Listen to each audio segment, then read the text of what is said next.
Hello, everyone. Today we have a couple of pieces on the international impacts of the war in Ukraine, and we also have some from the ground, so to speak. So let's start from outside and we'll work our way in. So there is a summit going on in Brazil fairly shortly. And basically, messages from Ukraine is that if Putin attends it, he should be arrested there. This is the G20, and Brazilian government is one of the ones, theoretically, that had signed an agreement to uphold International Criminal Court, including any warrants issued by that court. So we already had an epic fail of that in Mongolia recently, because technically, yes, they are among the countries that respect the authority of the International Criminal Court, but when Putin went there, they didn't do anything. So the big question is, of course, is he going to attend, and is Brazil going to do anything about it? One thing different is, of course, Brazil's geographic position. Mongolia, where it's at, is very dicey. It's got Russia on one side, China on the other side. So it is possible that their reluctance to arrest Putin was simply to protect themselves, your basic self-preservation.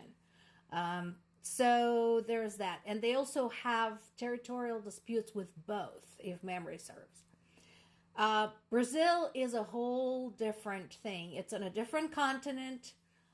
It's sort of an entity within its own right, with its own political, economic influences. So we'll see. I doubt Putin will attend. He has enough regard for his own skin. So, like I said, we'll have to see. I seriously doubt that he will risk crossing the ocean to attend a summit, especially since he's been excluded from so many different international summits at this point. I don't think he gives a shit. Then we have this piece in the Washington Post, again talking about North Korean soldiers being sent to Ukraine, and I think it's not really that complicated, folks.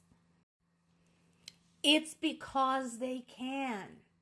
We talked about this in the past. Look who we have in this coalition now participating in the war in Ukraine.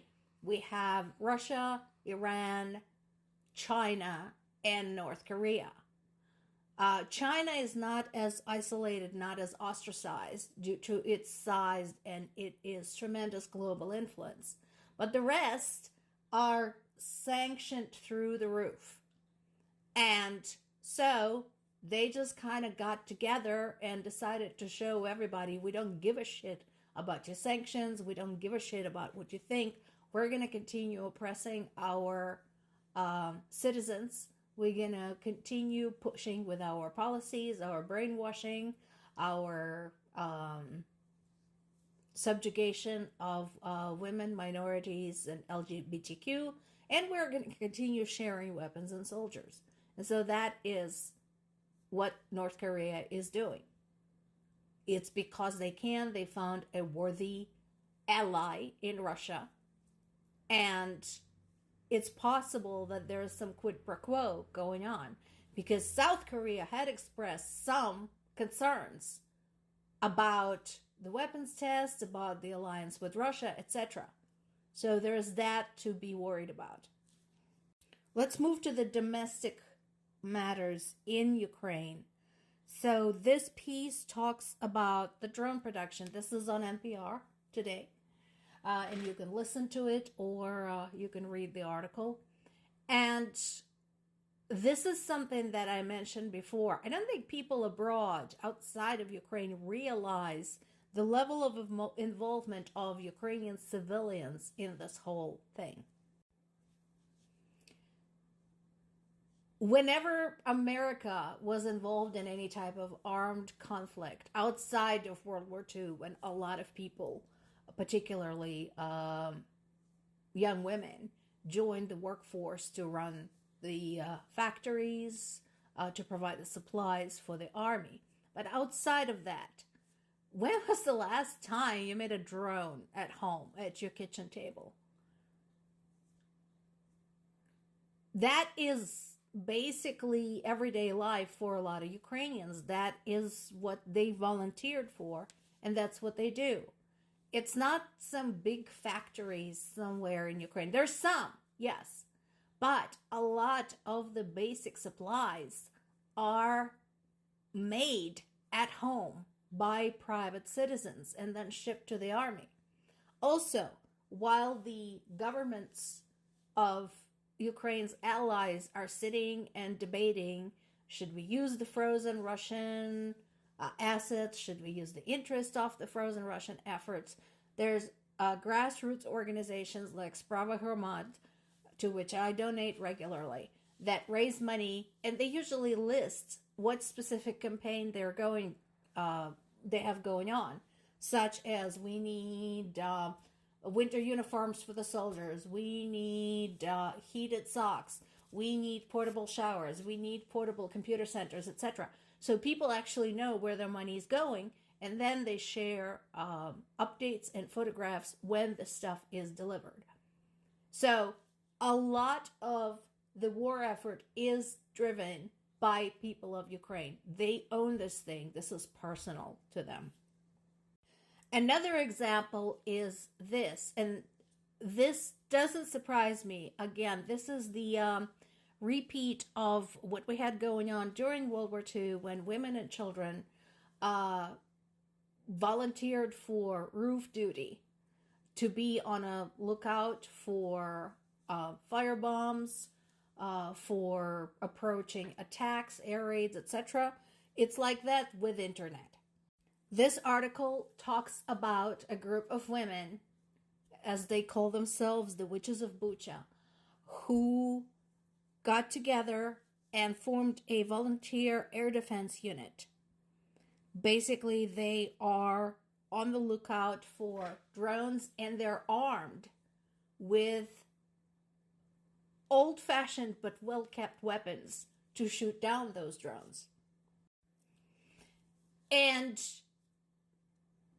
unlike the frontline duty, this is less physically demanding. You know, they have their posts. The weapons kit is heavy, so yeah, that is a challenge. But once you have taken your post and you are working your shift, you basically just have to keep a lookout and shoot when you see a drone. So there's not a lot of moving around. There's not a lot of hauling around heavy equipment as is required at the front. So these women and girls are out there in the open, within reason, protecting the area from the Russian drones. They know they have outdated weapons. They do their best to maintain them impeccably because this is important. This is life and death situation. They are trained, and again, this is personal to them. You tell me, when was the last time there was a conflict that U.S. was involved in that you well and truly owned, that you cared so much that you yourself would climb on the roof, grab a gun, and defend your skies?